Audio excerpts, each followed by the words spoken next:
മാതാവ് ചിരിച്ചിട്ട് 142 വർഷം. കരയുന്ന വ്യാകുല മാതാവിനെ നമുക്കറിയാം, എന്നാൽ ചിരിക്കുന്ന പുഞ്ചിരി മാതാവിനെ നമുക്ക് അധികം പേർക്കും അറിയില്ല. പുഞ്ചിരി മാതാവിന്റെ അത്ഭുത ചരിത്രം ഇങ്ങനെയാണ്.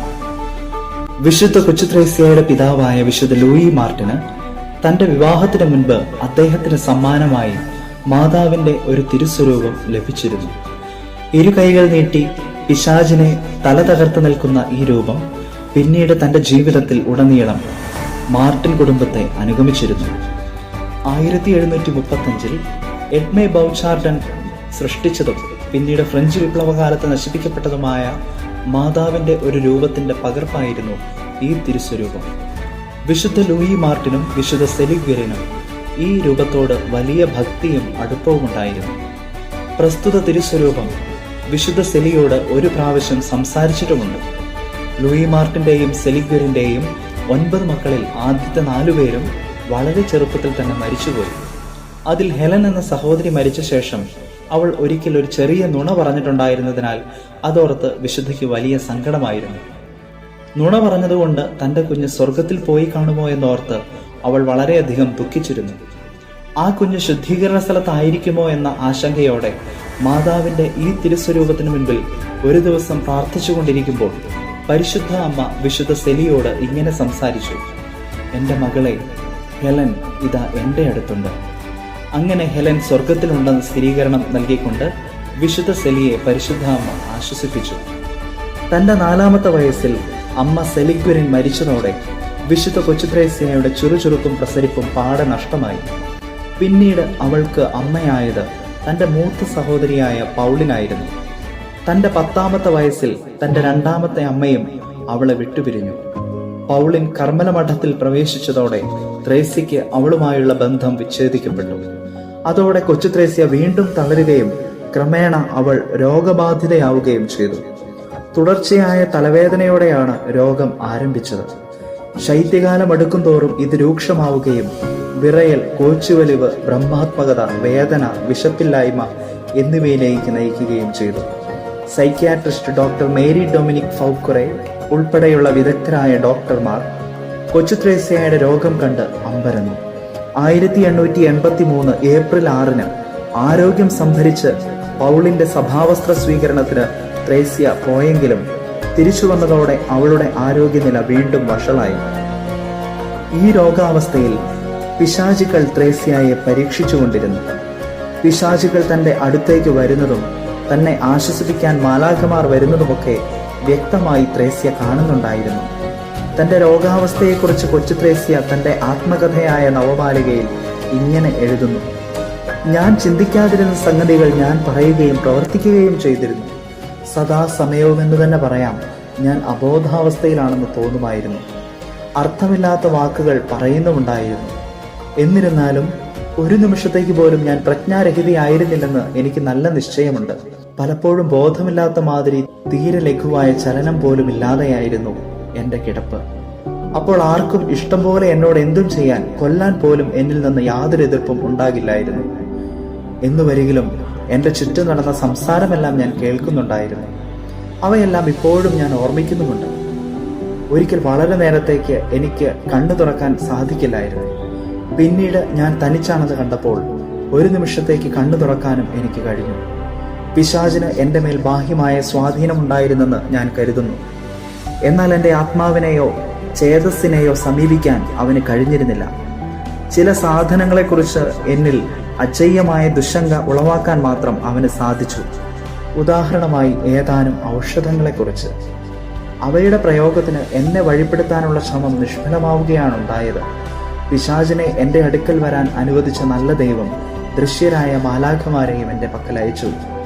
ത്രേസ്യയുടെ സഹോദരിമാരായ മരിയയും സെലിനും ലിയോണിയും അതീവ താല്പര്യത്തോടെ അവളെ പരിചരിച്ചുകൊണ്ടിരുന്നു.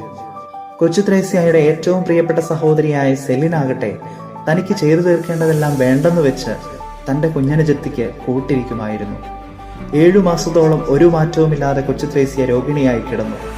പിതാവായ വിശുദ്ധ ലൂയി മാർട്ടിൻ പാരീസിലെ വിജയമാതാവിന്റെ ദൈവാലയത്തിൽ പണം അയച്ചു കൊടുത്ത് ത്രേസ്യയുടെ രോഗസൗഖ്യത്തിനായി 9 ദിവസം വിശുദ്ധ ബലി അർപ്പിക്കാൻ ഏർപ്പാടുകൾ ചെയ്തു. ആ ദിവസങ്ങളിൽ സംസാരിച്ച പരിശുദ്ധ അമ്മയുടെ തിരുസ്വരൂപം കൊച്ചു ത്രേസ്യായുടെ കിടക്കയ്ക്ക് അരികിൽ സ്ഥാപിച്ചുകൊണ്ട് അവളുടെ രോഗസൗഖ്യത്തിനായി സഹോദരിമാരും പിതാവും പ്രാർത്ഥിച്ചുകൊണ്ടിരുന്നു.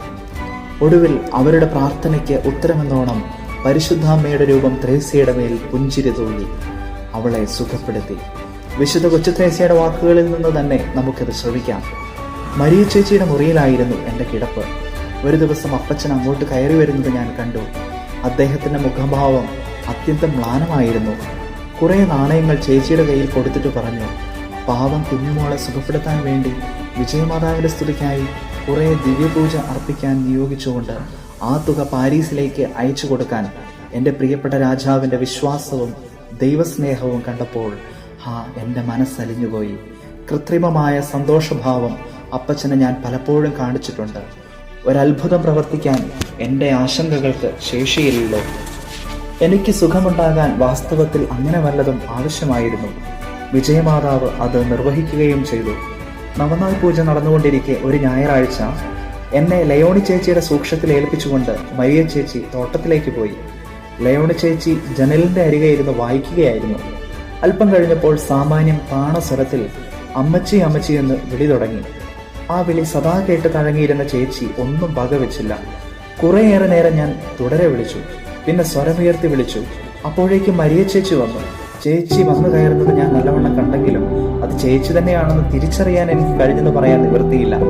തന്നിമിത്തം അമ്മച്ചി എന്ന സ്വരമുയർത്തി ഞാൻ വിളിച്ചുകൊണ്ടേയിരുന്നു. ക്ലിഷ്ടവും അവർണ്യവുമായിരുന്ന ആ സമരത്തിൽ നിന്ന് എനിക്ക് വളരെയധികം സഹിക്കേണ്ടി വന്നു.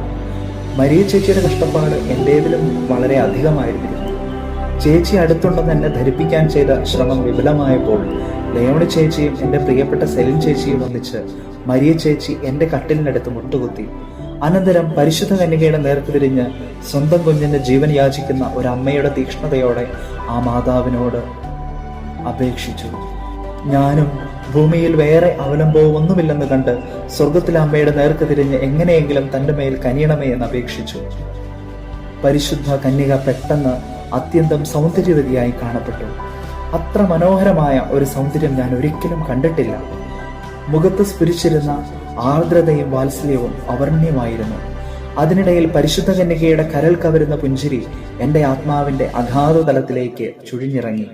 അതോടൊപ്പം എൻ്റെ വേദന നിശേഷം നീങ്ങി. 2 മുഴുത്ത കണ്ണീർ കണങ്ങൾ എൻ്റെ കൺപോളകളിൽ നിന്ന് പുറപ്പെട്ട് കവിൾത്തടങ്ങളിലൂടെ നിശബ്ദമായി ഒഴുകിക്കൊണ്ടിരുന്നു. കലർപ്പില്ലാത്ത പരമാനന്ദത്തിന്റെ ബാഷ്പധാരയായിരുന്നു അവ. ആ പരിശുദ്ധ കന്യക എൻ്റെ മേൽ പുഞ്ചിരി തൂകിയല്ലോ, എന്തൊരാനന്ദം എന്നായി എൻ്റെ വിചാരം. ഈ സംഭവത്തോടെ വീണ്ടും കൊച്ചു ത്രേസ്യയ്ക്ക് തന്റെ ചെറുചുറുക്കം പ്രസരിപ്പും വീണ്ടെടുക്കാൻ സാധിച്ചു. 1883 മെയ് 13-ാം തീയതി ഒരു പെന്തക്കോസ്ത തിരുനാൾ ദിവസമായിരുന്നു ഈ സംഭവം. ഈ വർഷം, അതായത് 2025 മെയ് 13-ന് പരിശുദ്ധ കന്യക കൊച്ചു ത്രേസ്യയുടെ നേരെ നോക്കി പുഞ്ചിരി തൂക്കിയിട്ട് 142 വർഷം തികയുകയാണ്. ഈ വർഷം മെയ് 17-ന് വിശുദ്ധ കൊച്ചു ത്രേസ്യയെ വിശുദ്ധയായി പ്രഖ്യാപിച്ചിട്ട് 100 വർഷം തികയുന്നു. കൊച്ചു ത്രേസ്യ മഠത്തിൽ പ്രവേശിച്ച ശേഷമാണ് അവളുടെ നേരെ മൂത്ത സഹോദരിയും കളിത്തോഴിയുമായ സെലിൻ കർമ്മല മഠത്തിൽ പ്രവേശിക്കുന്നത്. സെലിൻ കർമ്മല മഠത്തിൽ പ്രവേശിച്ചപ്പോൾ ഈ തിരുസ്വരൂപം കൂടെ കൊണ്ടുവന്നിരുന്നു. കൊച്ചു ത്രേസ്യയുടെ മരണസമയത്ത് അവൾ കിടന്നിരുന്ന ധീനമുറിയിൽ മാതാവിന്റെ ഈ തിരുസ്വരൂപം പ്രതിഷ്ഠിക്കുകയും മരണത്തിന് ഏതാനും നിമിഷങ്ങൾക്ക് മുമ്പ് കൊച്ചു ത്രേസ്യ ആവേശത്തോടെ പരിശുദ്ധാമ്മയെ ആത്മീയ നിർവൃതിയിൽ മുഴുകി നോക്കുകയും ചെയ്തു. ഇപ്പോൾ ഇത് വിശുദ്ധ കൊച്ചു ത്രേസ്യയുടെ നാമധേയത്തിലുള്ള ലിസ്യുവിലെ ബെസിലിക്കയിലാണ് സൂക്ഷിക്കപ്പെടുന്നത്. കൊച്ചു ത്രേസ്യയെ നോക്കി പുഞ്ചിരി തൂക്കിയതുകൊണ്ട് പരിശുദ്ധാമ്മയുടെ ഈ തിരുസ്വരൂപം അവർ ലേഡി ഓഫ് ദ സ്മൈൽ അഥവാ പുഞ്ചിരി മാതാവ് എന്നറിയപ്പെടാൻ തുടങ്ങി. നമ്മുടെ ജീവിതത്തിലെ നിരാശയുടെ അന്ധകാരത്തിൽ പരിശുദ്ധാമ്മ പ്രത്യാശയുടെ കിരണങ്ങളുമായി തന്റെ പുഞ്ചിരി നമ്മിലേക്കും ചൊരിയട്ടെ.